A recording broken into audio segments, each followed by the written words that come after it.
Longtemps appelé le quartier latin de l'Afrique en raison du haut niveau de formation de ses élites, le Bénin possède une image démocratique très forte dans toute l'Afrique subsaharienne.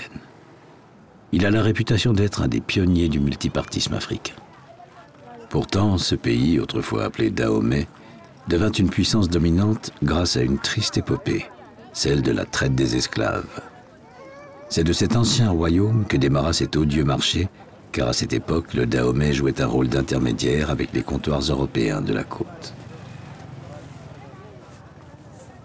Bordé au nord par le Burkina Faso et le Niger, à l'est par le Nigeria et à l'ouest par le Togo, le Bénin s'étend sur une superficie de plus de 110 000 km².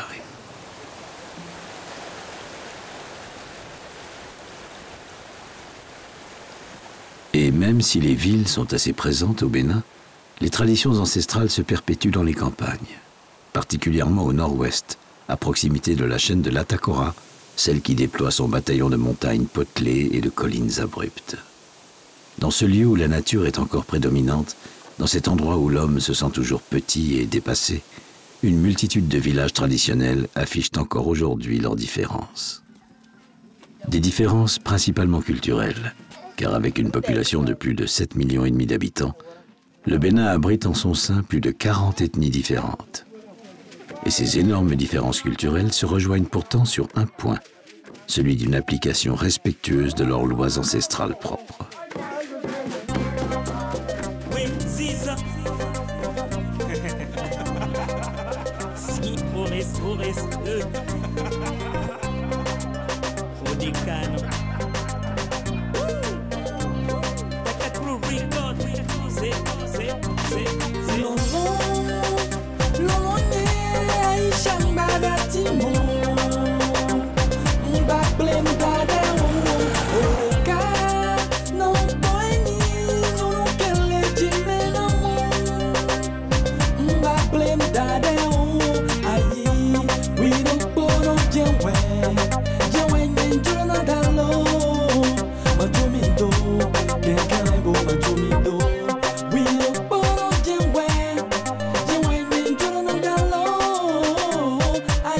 Nanagadé, un village de 6000 âmes, applique sans complexe ses coutumes anciennes.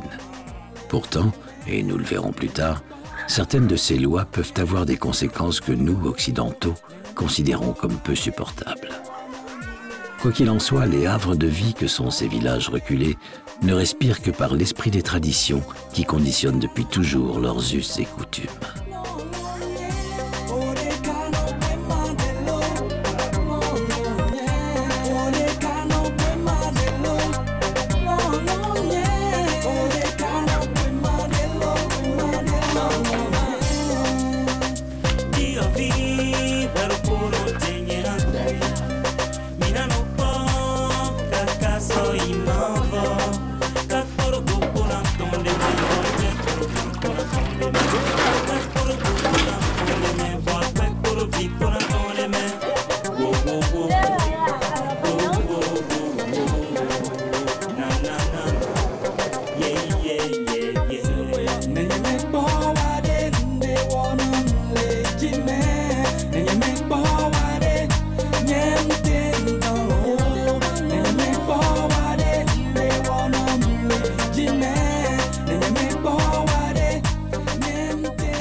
Et si l'Afrique apparaît comme une réserve inépuisable de fables, de contes et de légendes qui se sont transmis oralement pendant des siècles, elle subit aujourd'hui de plein fouet les assauts de la modernité. Mais dans cette maison, comme dans tout le village, les traditions orales semblent perdurer. On rêve, et pas seulement de son avenir. Les histoires des veillées restent parfois imprégnées toute une nuit, et celle d'hier soir a marqué ses enfants. Autrefois, au temps des ancêtres, un villageois fut pris d'une soif terrible et partit chercher de l'eau. Mais en voulant boire, il tomba dans une crevasse où vivait un crocodile. Celui-ci était sorti, mais lorsqu'il revint, il boucha le trou avec sa queue pour emprisonner l'intrus. Alors l'ancêtre le supplia, et le crocodile, compatissant, déboucha la crevasse, libérant le malheureux. Celui-ci revint sain et sauf au village et s'empressa de raconter son histoire à ses frères. Une légende digne de Kirikou, car depuis ce jour, le crocodile est le totem du village et la crevasse un endroit sacré. Au-delà même de leurs histoires de rois, de génies, de sorciers puissants et d'animaux fabuleux, les villageois s'accrochent de fait à un langage universel, celui de l'âme humaine, de ses doutes, de ses interrogations, et des réponses qu'elle tente depuis toujours de donner à la complexité d'un monde changeant et parfois effrayant. Je suis la fille de Mboma. On m'appelle Cody, mais aussi Philomène. Je t'expliquerai pourquoi plus tard. J'ai 16 ans. Je suis née ici, dans cette cour, dans cette maison qui appartient à ma famille.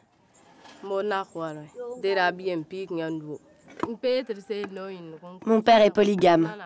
Il a 2 femmes avec lesquelles il a eu 17 enfants. Nous sommes 9 de la même mère et les autres sont 8. Notre père a mis pratiquement tous ses enfants à l'école, mais quelques-uns ne l'ont pas supporté et ont abandonné. Moi, j'ai eu la chance d'aller à Kobli, au collège, où je poursuis encore mes études. Et tout se passe bien pour le moment. Kobli est une petite ville située à 10 km. Mais ma vie et ma famille sont ici. Et tous les week-ends, ou les jours où il n'y a pas école comme en ce moment, je reviens dans mon village. J'aide mes parents car nos revenus sont maigres et il est important d'avoir un peu d'argent d'avance, surtout si je continue mes études. Ce que je souhaite faire. Je suis fière d'être scolarisée. C'est ce qui fait la différence entre les filles de la même génération.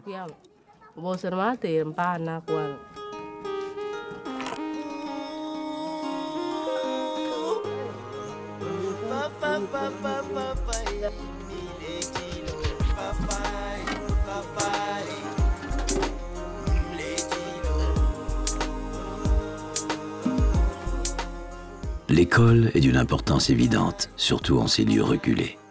C'est le premier signe d'une amorce de réussite sociale et malheureusement, peu de filles du village suivent une scolarité normale. Pourtant, le taux de scolarisation des filles connaît depuis quelques années une hausse significative, mais l'écart avec les garçons est toujours important.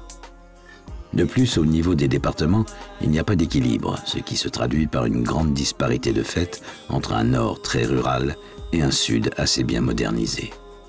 Le taux d'alphabétisation était de 43,2% en 2005 et seulement 22% des enfants âgés de 12 à 17 ans étaient scolarisés.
Sur le plan économique, le Bénin vit essentiellement de la production de coton et du commerce informel transfrontalier avec le Nigeria. Ce pays, grâce à un secteur parallèle très développé, est parfois présenté comme l'Italie du continent africain. L'agriculture représente 40% du produit intérieur brut et il s'agit d'une agriculture extensive à production essentiellement vivrière. Elle est pratiquée par 80% de la population active qui s'adonne à la culture du maïs, du manioc, du haricot, de l'igname et du sorgho. Le palmier à huile, l'arachide et surtout le coton sont les principales marchandises destinées à l'exportation.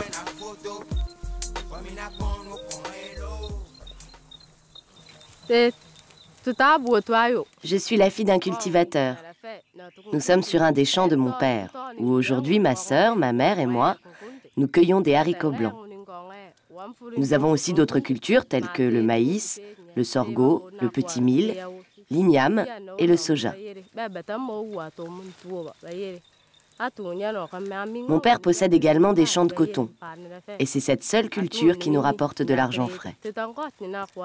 Notre agriculture est une agriculture mixte, c'est-à-dire alternée.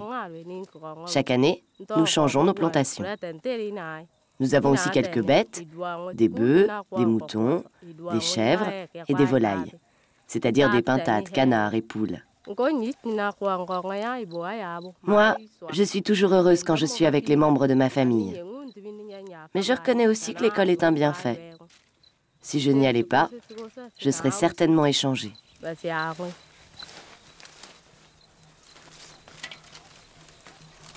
L'échange est une pratique ancestrale redoutée par toutes les jeunes filles du village.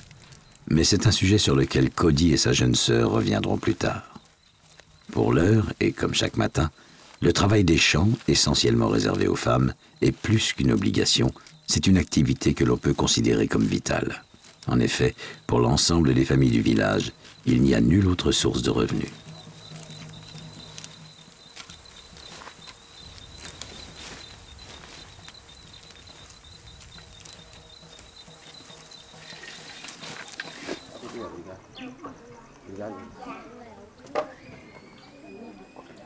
Cette région du Nord-Ouest se trouve être une des provinces les plus défavorisées du pays. À part l'agriculture, il n'existe aucun autre débouché. Et le système scolaire, comme dans beaucoup de pays d'Afrique, fait face à des difficultés récurrentes. Il y a peu d'enseignants, les classes sont surchargées et la scolarisation des filles est faible. Ajoutons que les enfants, surtout dans les campagnes, entrent à l'école très tardivement. Beaucoup d'entre eux se retrouvent très rapidement en situation d'échec scolaire.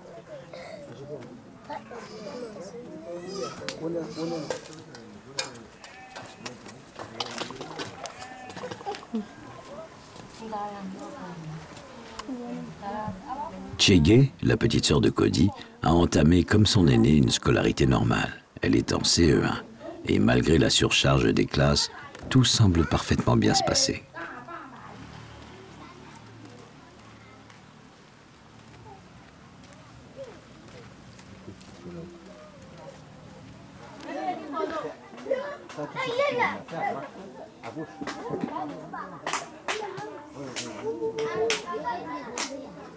Mais aujourd'hui, Chege est plus enthousiaste que d'habitude, car il y a en ce moment dans le village 4 drôles de dames qui sont venues de France pour donner un coup de main aux enseignants.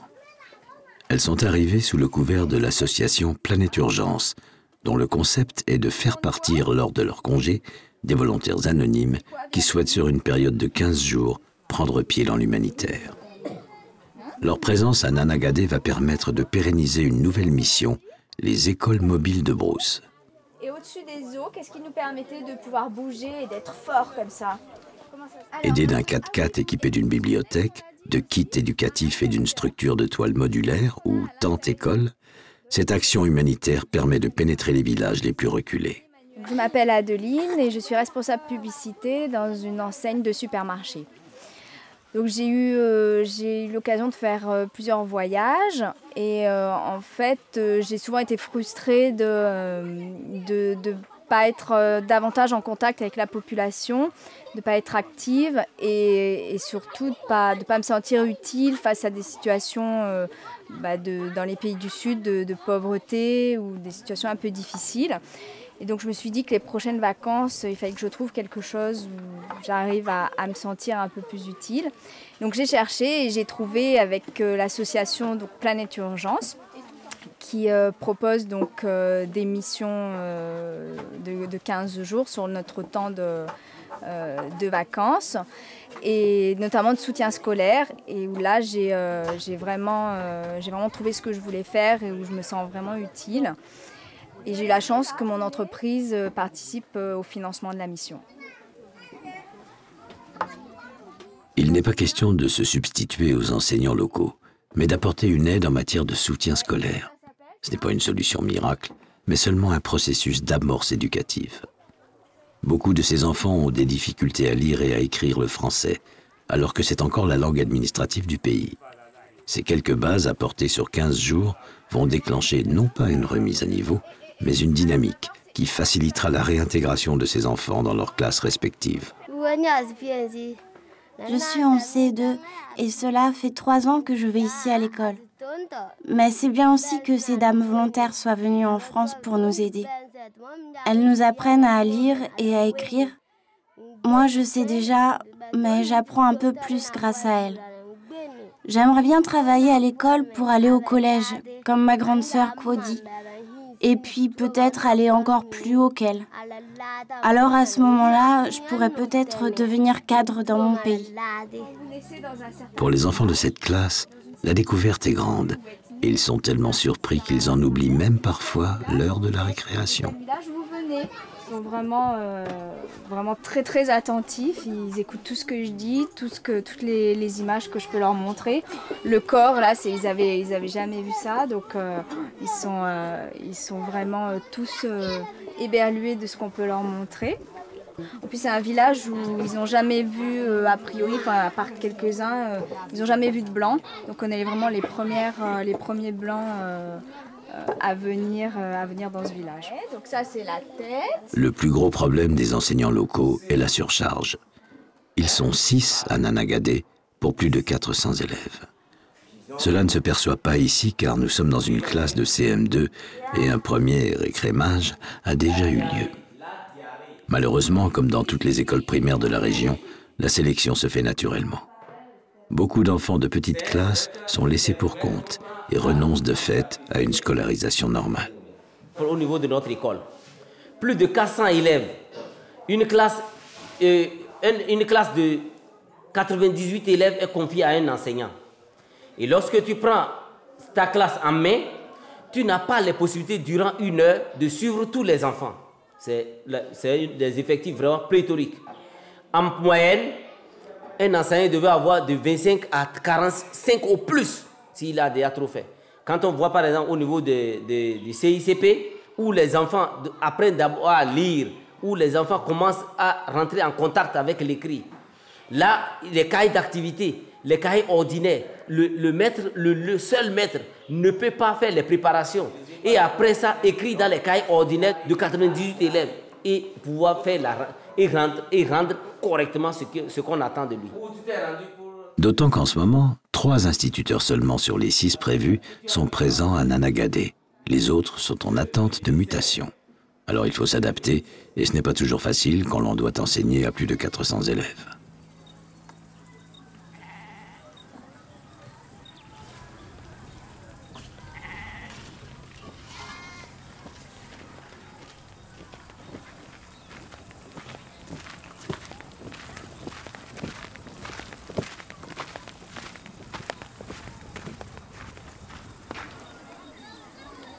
Cody, toujours accompagné de son inséparable sœur, continue d'assumer les charges de la famille.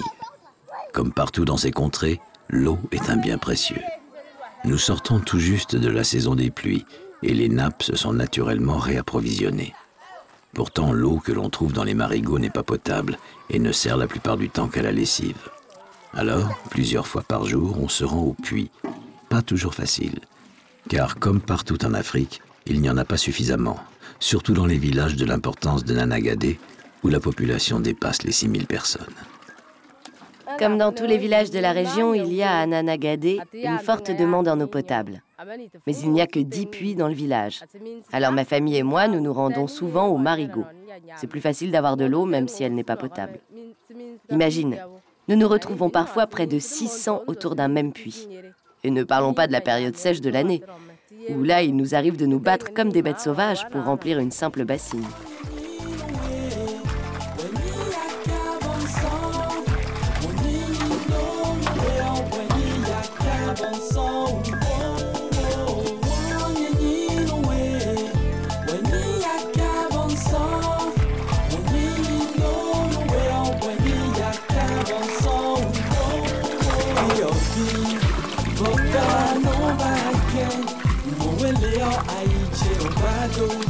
One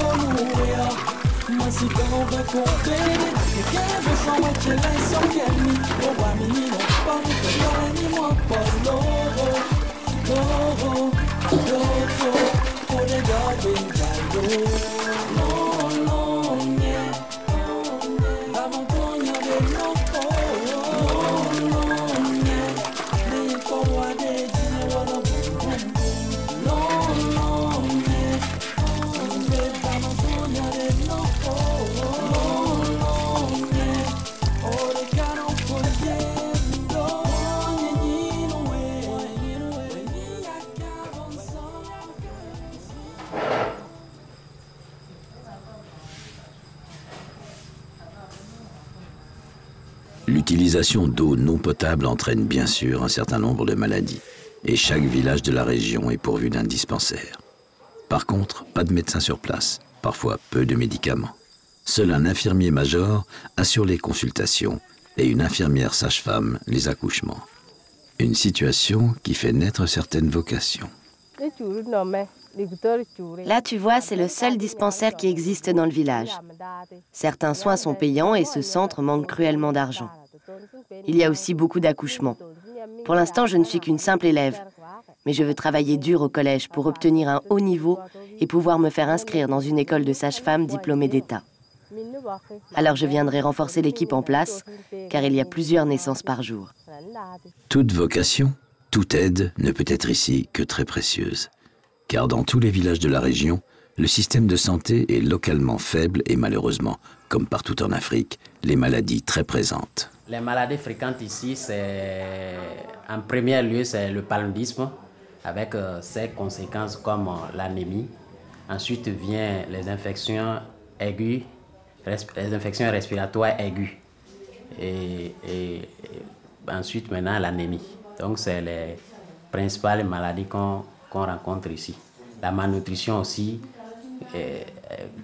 garde une place importante dans les maladies principales que nous traitons ici. Le premier médecin se trouve à Kobli. Donc, l'aire sanitaire de Nanakade se trouve dans la commune de Kobli. Et les urgences sont traitées à l'hôpital Saint-Jean-de-Dieu, basé dans la ville de Tangita, située à 50 km d'ici.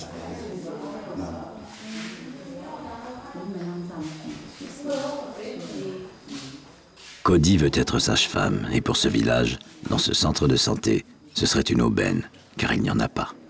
Seule une infirmière spécialisée, aidée de quelques aides-soignantes, assure l'obstétrique. Et chaque jour, ce sont 4 à 5 bébés qui naissent ici.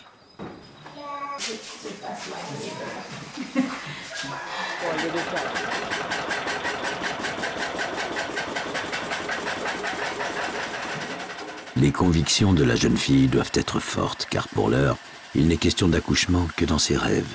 Il faut continuer à assurer le quotidien. Et le quotidien, c'est aussi le moulin. Il faut chaque jour s'y rendre pour moudre le maïs et récupérer la précieuse farine qui agrémentera tous les repas.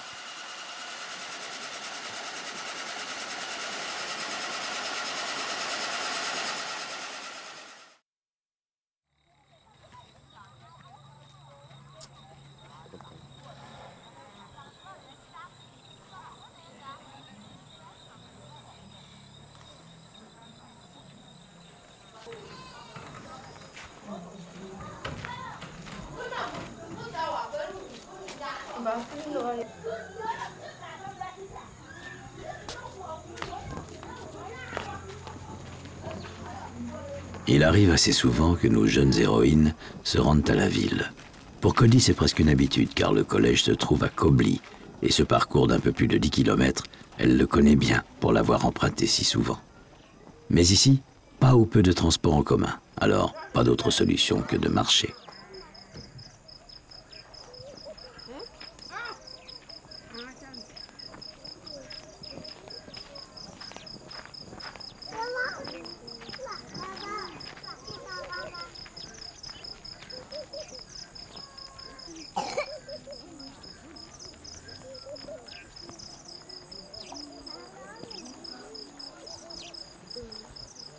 Toutes les filles à l'école.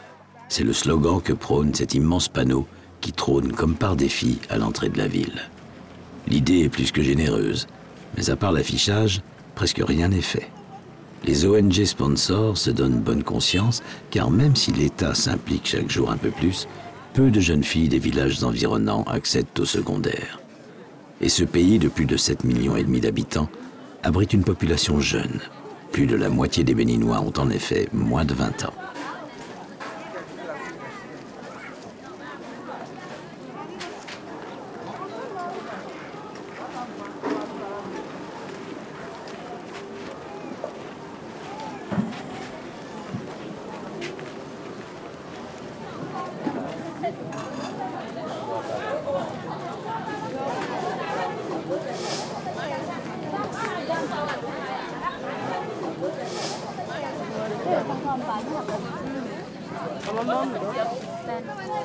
Pour l'heure, Cody et sa sœur cadette Choga en sont aux emplettes. Et tous les jeudis, le marché de Kobli, dans un dédale d'étals improvisés, offre un certain nombre de produits que l'on ne trouve pas dans les petits villages. Il est pourtant encore tôt, et c'est seulement aux alentours de midi que tous les commerçants de la région seront ici regroupés. Pas de problème pour nos deux jeunes filles. Elles savent, pour fréquenter assez souvent le lieu, qui à cette heure-ci sera présent. Et elles se sont organisées en fonction de leurs besoins du jour.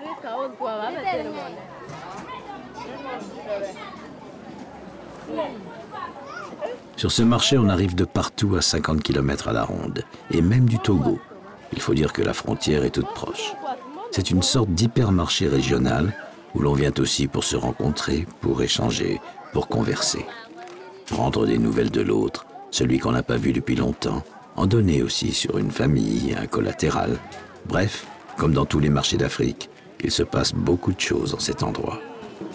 Pour Cody et sa jeune sœur, c'est aussi un moment d'évasion, un bref instant qui permet d'échapper à un quotidien parfois récurrent.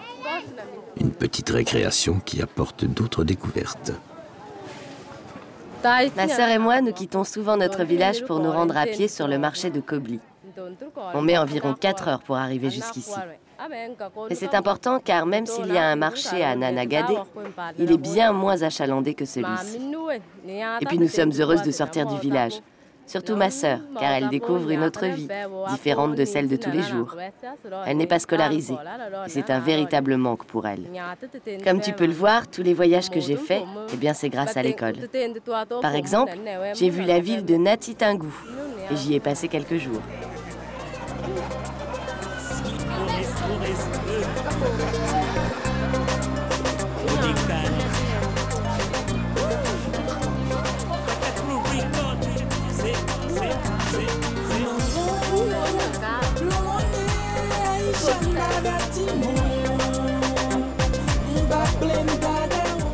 Choga est effectivement la sacrifiée de la famille. Elle n'a jamais été inscrite à l'école. C'est encore ici la tradition, presque une nécessité. Il faut quelqu'un pour seconder aux charges quotidiennes qu'assure la maman. Et bien sûr, ce triste rôle est toujours dévolu à une jeune fille. Elle en souffre un peu et elle essaie de se raccrocher à son aîné. Pas toujours facile, car Cody est absente toute la semaine quand elle va à l'école. Pourtant, Choga souhaite à tout prix s'instruire en s'appuyant sur sa sœur, car elle ne souhaite pas que sa tête ne serve qu'à porter bassine, bidon ou autre récipient.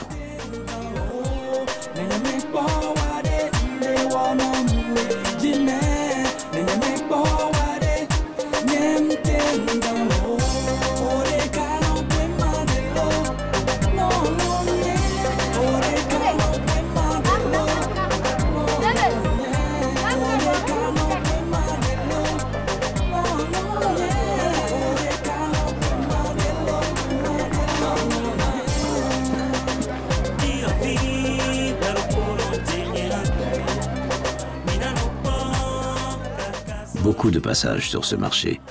La majorité de ces visiteurs y resteront jusqu'à très tard dans la nuit.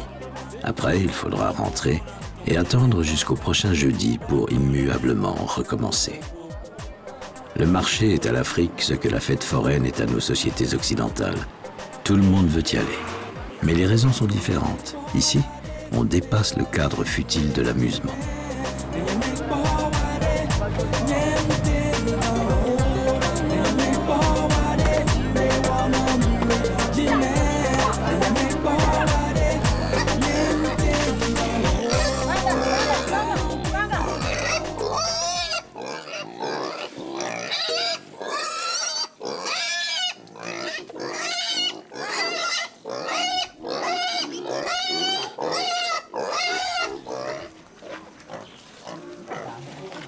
De retour au village, la journée est loin d'être terminée pour nos courageuses jeunes filles.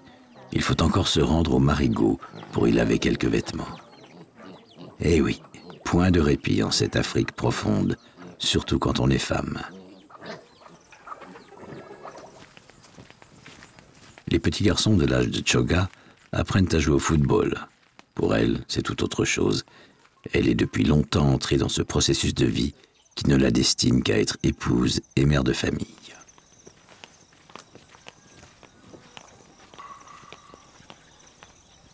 Mère de famille. Malgré son jeune âge, ses 14 ans, elle pourrait l'être, ou en passe de l'être, si elle ne s'était pas rebellée. Il existe une coutume encore très pressante dans cette région. Une tradition qui n'arrange bien sûr que les hommes. On appelle cela l'échange. Et beaucoup de jeunes filles du village sont encore échangées. Un père peut échanger sa fille contre une autre qu'il épousera.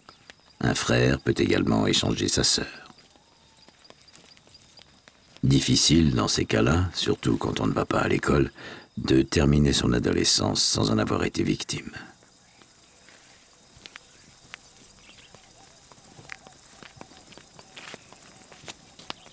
C'est ce qui est arrivé à la jeune sœur de Cody, mais Choga a refusé net. Elle s'est enfuie.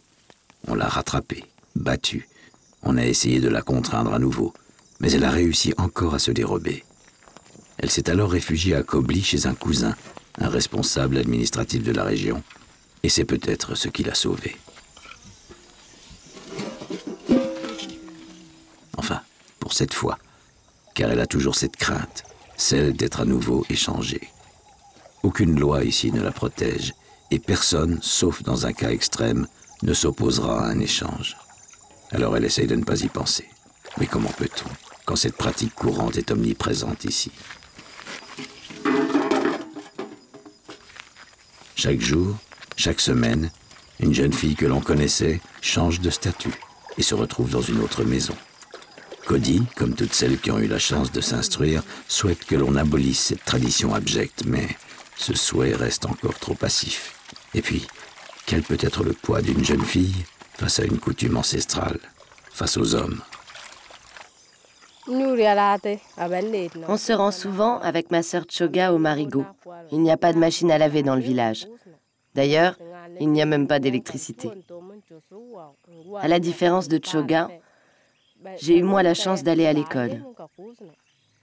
Ma sœur a été sacrifiée par la famille pour s'occuper des enfants, des travaux domestiques et des champs. Ils ne l'ont pas fait exprès, mais ma famille pensait l'échanger avec une autre. Pour l'instant, ils n'y sont pas arrivés, car Choga s'est toujours dérobé en se sauvant. Il faudrait quand même que cela change, car une fille échangée ne fait que diviser les familles. Cela n'apporte pas beaucoup d'honneur. J'ai échappé à tout cela. Et je pense que le fait d'aller à l'école y est pour quelque chose. Même si je respecte profondément mes traditions, certaines d'entre elles, comme l'échange, doivent être abolies. Je pense que l'on y vient petit à petit. Prends mon exemple. On n'ose plus m'échanger parce que je suis instruite, parce que je vais au collège. L'instruction change les mentalités. Peu de gens du village ont eu la chance de suivre des études. Mes parents sont dans ce cas de figure. Ma mère a été elle aussi échangée.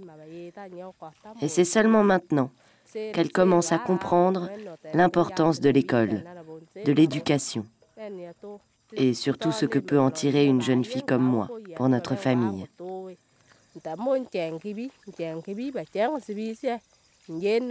Prends l'exemple de notre centre de santé que tu as vu. La totalité du personnel soignant vient essentiellement d'autres villages du pays. Il n'y a personne originaire de Nanagadé qui y travaille. C'est ce qui me donne cette forte ambition d'intégrer l'équipe. J'ai réellement cette volonté d'y arriver. Et puis ce serait mieux pour ma famille ou pour les autres villageois d'ici si, plus tard, c'était moi qui les soignais.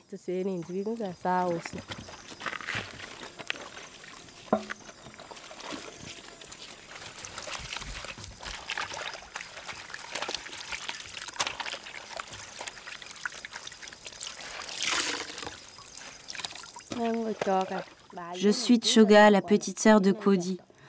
Moi, je n'ai pas eu la chance d'aller à l'école. On m'avait échangé, mais la maison ne me plaisait pas et je me suis sauvée. Quand on m'a rattrapée, ma belle-mère a dit que je ne l'intéressais plus, que je pouvais bien mourir et on m'a battue, traînée. J'étais blessée, je saignais et c'est le chef d'arrondissement qui m'a recueillie et qui a fait en sorte que l'on me soigne. Je souhaiterais plus tard apprendre un métier manuel comme la couture. Je pourrais, comme d'autres, profiter d'un rattrapage dans les centres de formation de Kobli. Là, j'aurai la chance de choisir librement mon amoureux. J'ai l'avantage aussi d'avoir ma sœur Cody qui va à l'école. Et si tout se passe bien pour elle et qu'elle devient sage-femme comme elle le désire, je pourrai profiter de son appui. Le problème, c'est que je ne parle pas le français, la langue administrative du pays. Mais comme je n'ai que 14 ans, j'aurai peut-être une chance de me rattraper.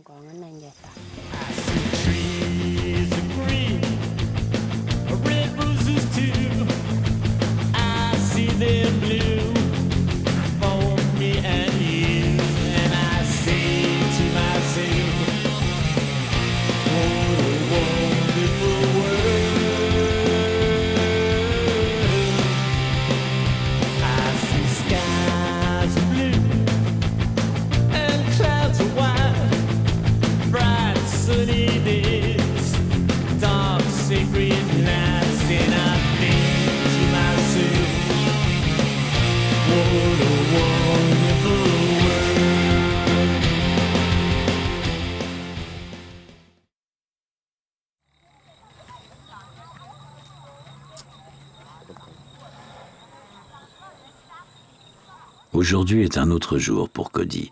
Nous sommes vendredi, et malgré cette fin de semaine, elle doit se rendre au collège. Les différents conseils de classe des jours précédents l'en avaient écarté. Elle reviendra ce soir car demain, samedi, il n'y a pas école. Qu'importe, une seule journée de cours, surtout pour elle, est d'importance, et il n'est pas question de s'y soustraire. Sa mère, comme à son habitude, lui prodigue quelques conseils. Il est vrai que cette jeune fille est un peu l'avenir de cette famille. Elle est brillante et très assidue, et tout le monde a pris conscience des nombreux avantages qui pourraient en découler. Je suis la mère de Cody. Et si je l'ai mise à l'école, c'est parce que j'ai vu qu'une jeune fille d'un village voisin qui avait bénéficié d'une bonne scolarité, il y a quelques années, avait bien réussi. C'est elle qui a mis en place tous les forages hydrauliques du village. Elle nous a sauvés en quelque sorte. J'ai pensé à tout cela et je me suis dit, pourquoi ne pas soutenir ma fille jusqu'aux études supérieures ? En effet, moi de mon côté, j'ai beaucoup souffert d'avoir été échangée pour une autre fille, ce qui est encore très fréquent dans le village. Si ma mère avait pensé à me mettre à l'école, je ne serais pas mal habillée comme c'est le cas maintenant. C'est pourquoi je demande à ma fille de fournir beaucoup d'efforts afin que nous sortions de cette honte. Par contre, elle me manque beaucoup, car les semaines de collège sans la voir sont parfois longues. Du courage, ma fille.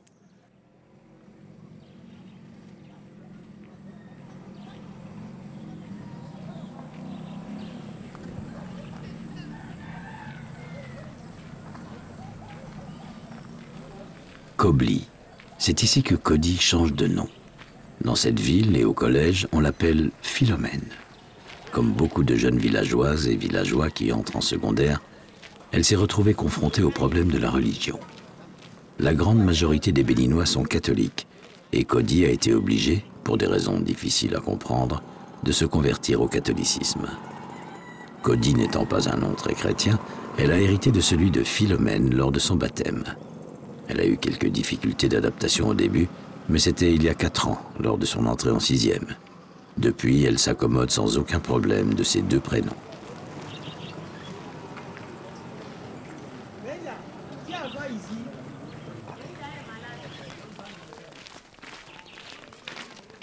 Et puis pour l'instant, qu'importe.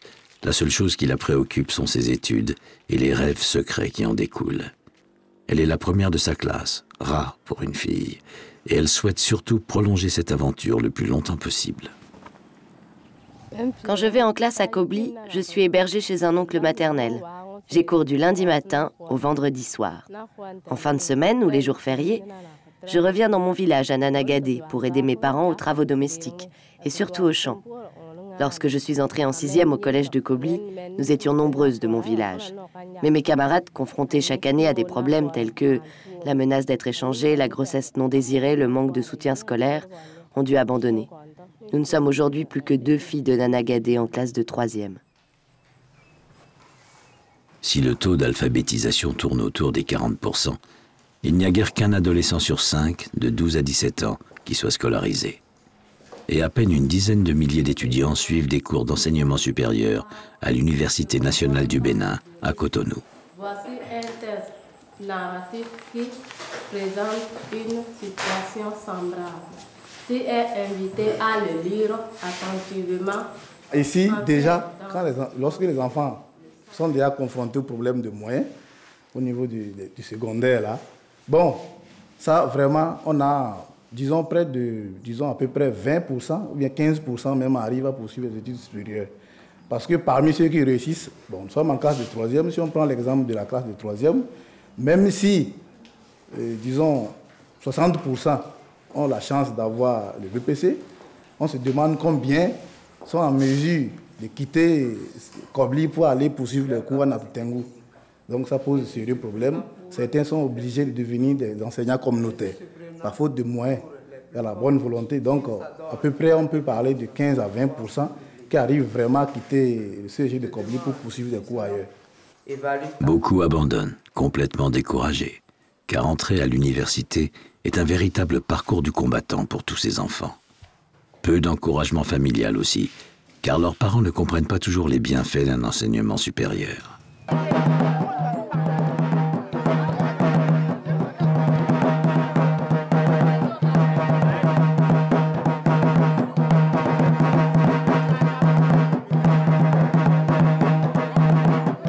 Aujourd'hui samedi, le village est en fête et personne ne raterait cette cérémonie traditionnelle.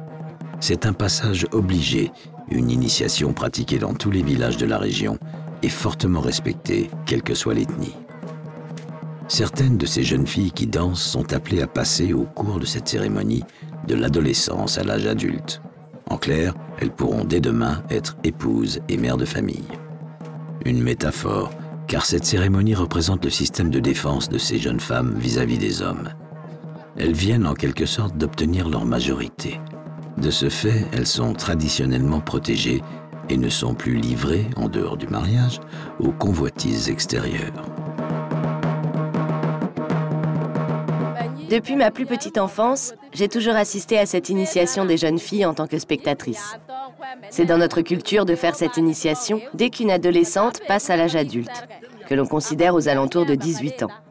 C'est en quelque sorte l'étape avant le mariage. J'ai vu mes sœurs aînées la faire par le passé. Après, la jeune fille pourra prendre un mari par échange ou par consentement. Dans mon village, tant que tu ne fais pas cette initiation, on t'appelle fille libre et tu es en permanence embêtée par les garçons. Et surtout, sans rentrer dans les détails, tu peux leur servir de cobaye. Moi, j'y échappe, car je suis scolarisée, et dans la plus haute classe au collège, ce qui est rare pour une fille. Je suis très heureuse d'aller à l'école, mais cela ne m'empêche pas de respecter les coutumes qui régissent notre vie depuis nos ancêtres. Je respecte beaucoup notre civilisation, même quand je suis à Kobli pour mes études. Mais j'aimerais voir mon village évoluer, se désenclaver. Je suis contre le mariage par échange.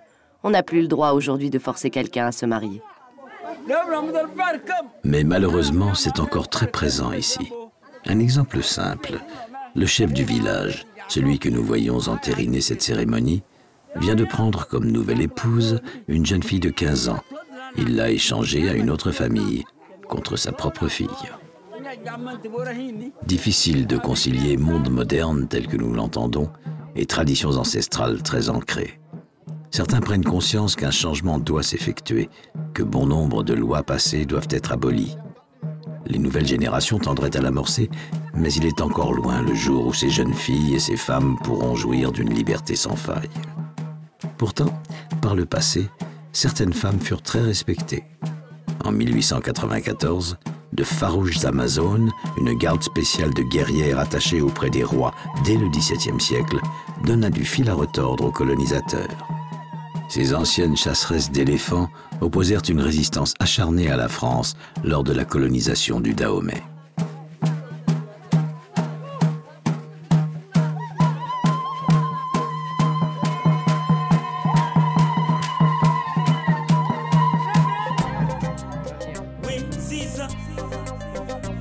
Cody, à l'instar de sa jeune sœur Choga, elle semble pouvoir regarder vers un avenir meilleur.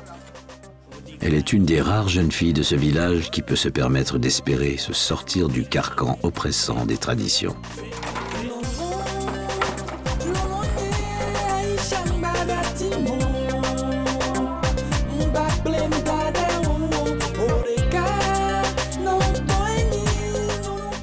Mais le chemin est encore long et elle doit sans cesse composer avec la dure réalité des contraintes du village et de l'école.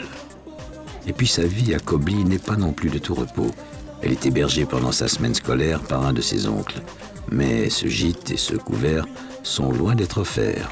Outre les légumes, fruits et autres produits qu'elle apporte de son village tous les lundis matins, elle aide aux charges de la maison. Chaque matin, avant de se rendre en cours, puis chaque soir après son retour, elle nettoie, cuisine, va au puits chercher de l'eau. Bref, elle assume toutes les charges dévolues à une jeune villageoise africaine. Décidément, rien n'est simple. Et c'est certainement le prix à payer pour qu'une jeune paysanne béninoise puisse espérer un avenir meilleur.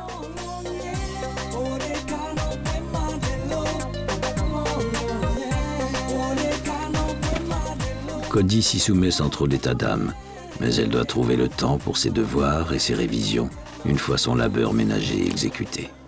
Généralement, cela se passe quand tout le monde dort. Elle peut alors sortir ses cahiers et ses livres et entamer son travail de collégienne.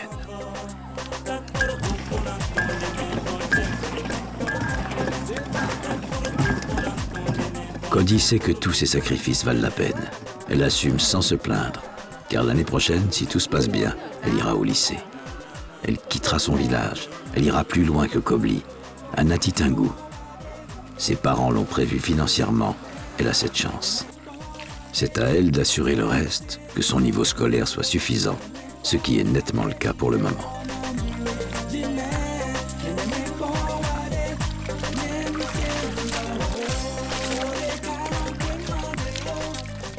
Alors, Cody hisse presque avec bonheur sur ses épaules le fardeau que portent de nombreuses jeunes filles de sa région, mais avec cette volonté et cet espoir de s'en libérer un jour, par les livres. Je suis contente d'être la première de ma classe. Mon souhait, c'est de continuer à être soutenue par mes parents jusqu'aux études supérieures. Après, je choisirai la carrière de sage-femme diplômée d'État.